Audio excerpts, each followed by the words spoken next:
สวัสดีค่ะยินดีต้อนรับเข้าสู่ช่อง Lover The Series นะคะวันนี้แอดรวบรวม5ซีรีส์แนวปัจจุบันมาใหม่ให้ทุกคนได้รับชมกันส่วนจะมีเรื่องไหนน่าดูกันบ้างนั้นก่อนจะไปติดตามรับชมแอดรบกวนฝากกดติดตามกด Subscribe และกดกระดิ่งเพื่อเป็นกำลังใจให้แอดด้วยนะและสำหรับซีรีส์ที่แอดนำมาฝากวันนี้นั้นจะมีเรื่องไหนกันบ้างไปรับชมกันเลยมาเริ่มกันที่เรื่องแรกค่ะวันนี้วันไหนยังไงก็เธอซีรีส์ภาคแยกแอบรักให้เธอรู้ซึ่งเป็นเรื่องราวความรักของซางเยียนพี่ชายของซางจือเรื่องนี้ได้ป่ายจิ้งฉิงมารับบทนำนั่นเองค่ะจากความรักสมัยม.ปลายที่เป็นปมในใจระหว่างเขาซางเยียนแสดงโดยป่ายจิ้งฉิงและเธอเวินอีฝานซึ่งแสดงโดยจางรั่วหนานเรื่องราวของหนุ่มน้อยพ่อไมโครเวฟสุดหล่อที่หลงรักเพื่อนสาวห้องเดียวกันเขาจึงคอยซัพพอร์ตเธอในทุกๆเรื่องและเธอสาวสวยน่ารักสดใสแต่ก็มีปมในใจที่ไม่สามารถบอกใครได้ซึ่งก็มีแต่เขาเท่านั้นที่คอยใส่ใจเธอตลอดจนทั้งคู่เริ่มมีความรู้สึกดีๆให้กันแต่ทว่าวันหนึ่งเธอกลับเลือกที่จะตัดขาดความสัมพันธ์ไปทำให้เขาคิดว่าเธอคิดกับเขาแค่ตัวสำรองหลังจากนั้นพวกเขาก็ห่างหายกันไป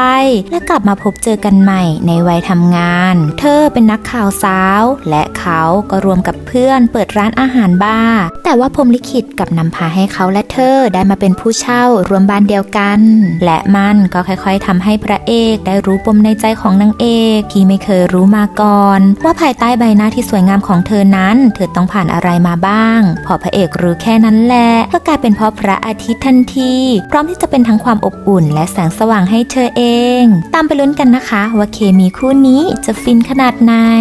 เรื่องนี้สร้างจากนิยายรักอันดับหนึ่งในเมืองวรรณกรรมจิ้นเจียงโดยผู้ประพันธ์จูอีเป็นซีรีส์จำนวนทั้งหมด30 ตอนสามารถรับชมได้ทางแอปพลิเคชันโยคูค่ะมาต่อกันที่เรื่องที่2ค่ะปลุกรักพักใจตายต้นมะกอกขาวเป็นซีรีส์ภาคไทยจำนวน38 ตอนสามารถรับชมได้ทางแอปพลิเคชัน iQIYI นะคะเรื่องนี้ก็ได้พระเอกหนุ่มหล่ออย่างเฉินเจ๋อหยวนมาประกบคู่กับนางเอกสาวสวยอย่างเหลียงเจี๋ยบอกเล่าเรื่องราวความรักที่ก่อตัวขึ้นในเมืองที่เกิดเหตุการณ์ผู้ก่อการร้ายติดอาวุธจากเมืองที่มีผู้คนใช้ชีวิตอย่างสงบสุขกลายเป็นเมืองที่ผู้คนบาดเจ็บล้มตายได้รับผลกระทบและตกอยู่ในสถานการณ์ที่ยากลำบากเขาหลี่จานวิศวกรการระเบิดที่ไปทำภารกิจอาสาสมัครเก็บกู้วัตถุระเบิดที่บังเอิญได้เจอกับเธอนักข่าวสาวสวยทรงรานที่พอต้องการไปทำข่าวจึงทำให้เธอเผลอไปเหยียบกับระเบิดเข้าและได้เขาช่วยเธอเอาไว้จึงทำให้เธอมีความรู้สึกดีๆต่อเขา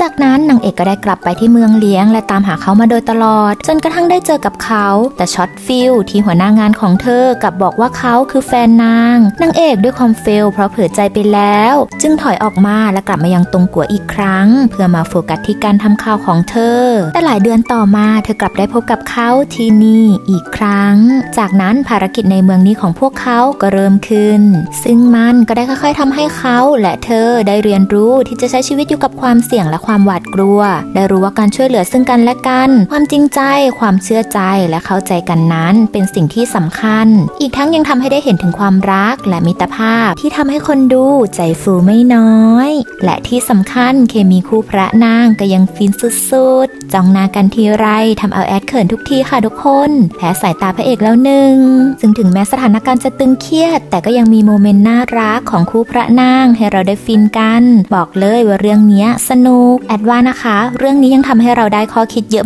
มากๆไปดูกันนะทุกคนมาต่อกันที่มินิซีรีส์สุดฮอตในช่วงนี้กันบ้างค่ะเมื่อหัวใจห่างไกลรักเรื่องนี้เป็นมินิซีรีส์จำนวน31 ตอนสามารถรับชมได้ทางแอปพลิเคชัน VTV นะคะเป็นมินิซีรีส์ที่เสิร์ฟเลิฟซีนแบบจัดหนักจัดเต็มซึ่งก็นำแสดงโดยพระเอกหนุ่มหล่ออย่างเหรินซื่อหาวมาประกบคู่กับลีซิงเหยาเมื่อปู่ของพระเอกอยากตอบแทนบุญคุณของนางเอกจึงให้หลานชายตัวเองจดทะเบียนสมรสกับเธอเมื่อ3 ปีที่แล้วแต่พวกเขากลับไม่เคยเห็นหน้ากันมาก่อนเพราะพระเอกไม่ชอบเธอและคิดว่าที่แต่งงานเข้ามาก็เพื่อหลอกเอาเงินจากตระกูลของเขาจึงให้คนอื่นดำเนินการแทนวันหนึ่งทั้งคู่กับถูกวางยาให้มีวันไนท์สแตนด์ด้วยกัน แต่พระเอกก็ดันเข้าใจผิดคิดว่าเธอเป็นผู้หญิงอย่างว่าอีกแต่แท้จริงแล้วนางเอกกลับเป็นนักออกแบบสาวสวยที่มีความสามารถที่ใครๆต่างก็ชื่นชมในฝีมือของเธออีกทั้งยังร่วมกับเพื่อนเปิดสตูดิโอเป็นของตัวเองอีกด้วยและนางเอกเองก็ไม่เคยคิดที่จะร่วมงานกับพระเอกเพราะรู้ว่าเขาคือสามีของตัวเองแต่เพราะเพื่อนของเธอทำให้บริษัทมีปัญหาและมีเพียงการได้งานออกแบบเรือนหอของพระเอกเท่านั้นจึงจะสามารถนำสตูดิโอกลับคืนมาได้ทำให้พระเอกได้รู้จักเธอในนามของเพนนีซึ่งเป็นชื่อในวงการออกแบบและเธอเองก็ไม่ได้เปิดเผยตัวตนต่อหน้าเขาเธอใช้ความสามารถของเธอแสดงให้เขาเห็นจนสามารถคว้าโครงการนี้มาได้อีกทั้งยังทำให้เขาทึ่งในความสามารถจนกระทั่งตกหลุมรักและอยากหย่ากับภรรยาของตัวเองเมื่อไรจะรู้นะว่าเขาคือคนเดียวกันเรื่องนี้คู่พระนางเสิร์ฟความรักแบบจัดหนักจัดเต็มฟาดเลิฟซีนแบบจุกๆใครที่เป็นคอมินิซีรีส์พระเอกสายแซ่บก็ไปดูกันมาต่อกันที่ซีรีส์แนวรักใสๆวัยมหาลัยกันบ้างค่ะซึ่งนั่นก็คือเรื่องรักหลอกอยากบอกว่ารักเป็นซีรีส์โรแมนติกฮิวใจที่ดูสบายๆจำนวนทั้งหมด22ตอนสามารถรับชมซับไทยได้ทางแอปพลิเคชัน iQIYI นะคะซึ่งเรื่องนี้ก็ได้พระเอกหนุ่มหล่ออย่างหวีเฉิงเอิ้นมาประกบคู่กับหวังจือเสวียนเล่าเรื่องราวของเธอปายเซียวตัวนักศึกษาสาวปีหนึ่งสาขาแพทย์แผนจีนผู้มีความสุขภายใต้ใบหน้าอันน่ารักสดใสรายล้อมไปด้วยความอ่อนโยนเธอโดดเด่นและกล้าแสดงออกแต่กับซ่อนตัวตนในอดีตรวมไปถึงปมในใจเอาไว้ซึ่งเป็นอีกด้านที่ตรงข้ามกับตอนนี้โดยสิ้นเชิงเป็นเธออีกคนที่ติดอยู่ในความโดดเดี่ยวจนยากที่จะหลุดออกมาได้และสิ่งที่เธอใช้เอาตัวรอดในตอนนั้นก็คือคำโกหกเพราะมันทำให้เธอรู้สึกว่าสามารถปกป้องตัวเองได้แต่ทว่าเมื่อความจริงเปิดเผยสิ่งที่เธอได้รับกลับมากลับเป็นความเจ็บปวดอย่างแสนสาหัสแต่โชคดีที่ในตอนนั้นเธอได้เจอกับเขาแบล็คซึ่งการ์ตูนของเขาได้ให้แสงสว่างกับเธอตัวละครที่มีความอบอุ่นเหล่านั้นทำให้เธอมีความกล้าที่จะเป็นตัวของตัวเองที่ดีขึ้นอีกครั้งเธอจึงอยากหาเขาให้เจอเพื่อหวังว่าเขาจะได้เห็นการเปลี่ยนแปลงของเธอกับตาอีกครั้งและอยากขอบคุณเขาที่ช่วยเธอไว้ในตอนนั้น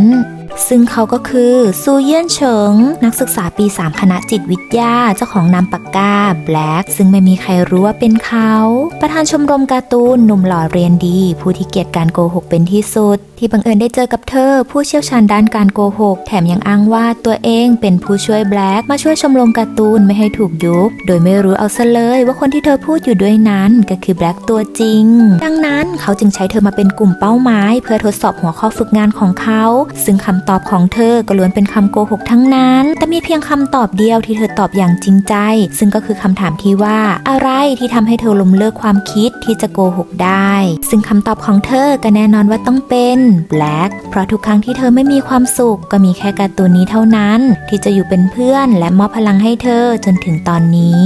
ดังนั้นเธอเองก็จะเชื่อมั่นและซัพพอร์ตผลงานของเขาตลอดไป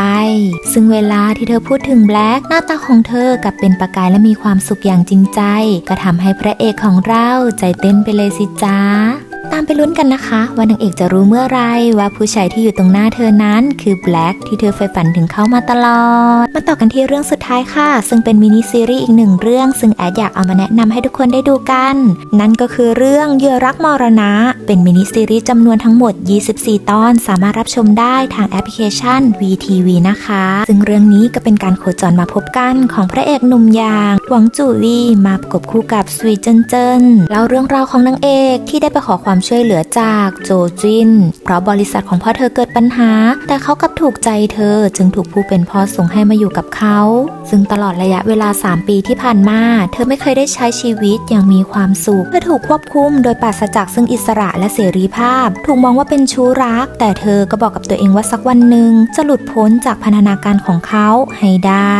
จนกระทั่งงานมั่นของโจจินถูกจัดขึ้นเธอจึงใช้โอกาสนี้เพื่อเป็นอิสระจากเขาซึ่งก็ได้เขาเผยเจิ้งพระเอกของเรื่องที่นางเอกวางแผนจะใช้เขาเป็นคู่นอนเพื่อทำให้เธอหลุดพ้นจากโจจินแต่เธอกลับได้รู้ว่าทั้งคู่เป็นพี่น้องต่างมารดากันและมันยิ่งทำให้โจจินไม่ปล่อยเธอไปง่ายๆนอกจากนี้เธอยังจะใช้พระเอกเพื่อยังชิงบริษัทของเธอจากการควบคุมของโจจินกลับคืนมาอีกด้วยแต่เธอกลับไม่รู้เลยว่าเขาเองก็ใช้เธอเพื่อสืบข้อมูลทางธุรกิจของโจจินผู้เป็นน้องชายเช่นกันและพระเอกก็ยังพบอีกว่าความสัมพันธ์ระหว่างนางเอกและโจจินไม่เหมือนที่คนข้างนอกเขาพูดกันดังนั้นครั้งนี้เขาจึงจะหาวิธีเพื่อให้นางเอกตกหลุมรักเพื่อง่ายต่อการสืบข้อมูลนั่นเอง มื่อเขาและเธอมีแผนในใจเพื่อทำให้อีกฝ่ายตกหลุมรักเพื่อจุดประสงค์บางอย่างแต่มันกลับทำให้ทั้งคู่ตกหลุมรักกันจริงๆตามไปลุ้นกันค่ะว่าเมื่อไหร่กันนะที่ทั้งคู่จะรู้ใจตัวเองสักที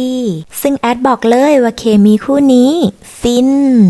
เป็นยังไงกันบ้างคะสำหรับ5ซีรีส์แนวปัจจุบันที่แอนนำมาฝากกันในวันนี้มีซีรีส์เรื่องไหนที่น่าดูกันบ้างใครดูเรื่องไหนแล้วชอบอย่าลืมมาเม้นบอกกันบ้างนะคะสำหรับคลิปนี้หากผิดพลาดประการใดแอดก็ขออภัยไว้ด้วยนะและถ้าหากชอบคลิปนี้ก็อย่าลืมกดติดตามกด subscribe และกดกระดิ่งเพื่อเป็นกำลังใจให้แอดด้วยนะแล้วไว้เจอกันใหม่คลิปหน้าค่ะบ๊ายบาย